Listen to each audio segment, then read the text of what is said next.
soo dhawaada saaxiibayaal sheekadana waa sheeko naxdin leh haddii aad tahay dadka sida fudud u naxabiliisa dhegaysanin oo iska dabool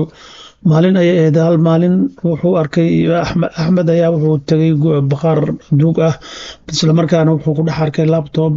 labtobkaasi wuxuu ahaa labtob duug ah waxaa ku dul qoraa $5 markii uu bixiyey wuxuu yidhi maxaa ku jiri kara labtobkan $5 ah wuu iibsaday isagoo aan ogeyn in noloshiisa isbedeli doonto markii guriga uu yimid labtobka si mucjiso ah ayuu u shidmay asagii ayaaba iska shidmayba labtobkii markuu sidaa yiri iskriinka waxaa ku qornaa play tomorrow maalintii labaad axmed markii uu iskriinkii shiday video ayaa bilowday laakiin waxa uu arkay waxay ahayd wax aan caadi ahayn videoga wuxuu muujinayay isaga subaxdii xigtay isagoo sameynaya waxyaabo uu weli sameynin sida videoga u tilmaamay wuxuu yiri sidee tani suurtagal u tahay maalintii xigtay wax walba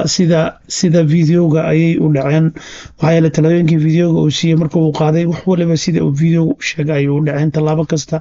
iyo hadal kasta sax ayay noqdeen oo videogaasi u tilmaamay wuxuu bilaabay cabsi iyo wax aan suurtagal ahayn inuu ka baqo si videogana uu la noqdo wax mucjiso ah maalintii saddexaad maalin kasta labtobka wuu muujiyaa mustaqbalkiisa iyo wuxuu sameyn doono axmed wuxuu isku dayay inuu bedelo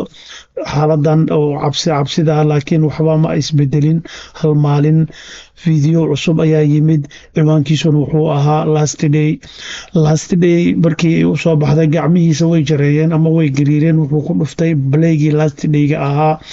videoga wuxuu muujinayay axmed isagoo soconaya habeen mugdi ah jid cidla ah kadib gaari xawaare sare ku socda ayaa ku soo dhacay iskriinka labtobka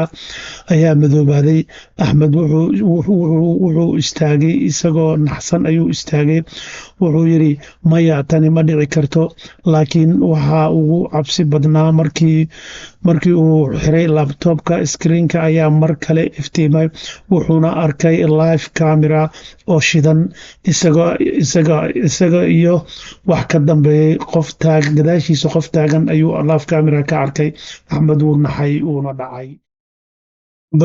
subscribe, like and share mahadsanidin.